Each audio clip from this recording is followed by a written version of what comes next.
এখন গাইজ আমি এমন একটা ভিডিও নিয়ে চলে এসেছি আর এই ভিডিওর মাধ্যমে দেখাবো কিভাবে খাবার অপচয় করে মানুষ। আজকে গাইজ এমন একটা রাক্ষসী ইউটিউবারের সাথে পরিচয় করব, সে কিন্তু খাওয়া ছাড়া কিচ্ছু বোঝে না। আর গাইজ সে যে এমন একটা ইউটিউবার 10 জনের খাবার কিন্তু একাই খাওয়ার সক্ষমতা রাখে। আর গাইজ সে যে এমনভাবে খাবারগুলো খাচ্ছে, এমন যাতে চলতে থাকে তাহলে আমাদের দেশে খাবারের অভাব পড়ে যেতে পারে। হ্যাঁ ভাই, আমি কিন্তু এই ইউটিউবারের কথাই বলতে চলেছি।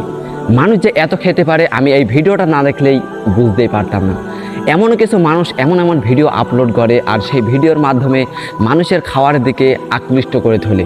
আর ভাই এই ভিডিওটা আমি সেই জন্যই করছি, মানুষকে আকৃষ্ট করে তোলার মতোই একটা ভিডিও।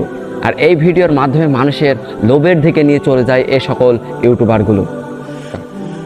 আর গাইজ এই সকল ভিডিও যারা বানায় তারা কিন্তু সবই ফেক। আর এই ভিডিওর মাধ্যমে দেখাবো যে কিভাবে একটা মানুষ এতগুলো খাবার খেতে পারে এবং খাবারগুলো কিভাবে অপচয়। এই রিলেটেড ভিডিও যারাই তৈরি করে তারা কিন্তু গাইজ সব কিছু ফেকভাবে বানায়। তারা কিন্তু সত্যি করে এমন কিছু খাবার খেতে পারে না এবং তারা খাওয়ার সক্ষমতা। আর গাইজ এই ভিডিওগুলো কিন্তু এমনভাবে এডিট করে কাটছাট করে নিয়ে আসে আমাদের সামনে, আমরা যেন মনে করি যে এগুলো ও নিজেই খাচ্ছে। আর গাইজ এগুলো কিন্তু ও কখনোই নিজেই খায় না, এগুলো কিন্তু অল্প অল্প করে খায় আর এই খাবারগুলো নষ্ট করে। এমনও গাইজ একটা ভিডিও ভাইরাল হয়েছিল যে একটা খাওয়ার ভিডিওর ইউটিউবার কিন্তু এমনভাবে খাবার অপচয় করছিল, সেই ভিডিও কিন্তু আমরা 3 থেকে 4 মাসের ভেতরে ভাইরাল হয়েছিল বা আমরা দেখেছিলাম।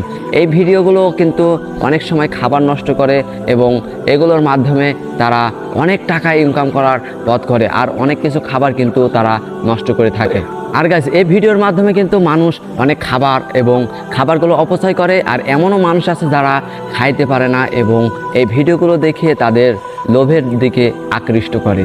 আর গাইস তারা কিন্তু অনেক খাবার অপচয় করে এবং তারা অনেক খাবার অপচয় করে মানুষের খাবারের রুজি নষ্ট করে দেয়।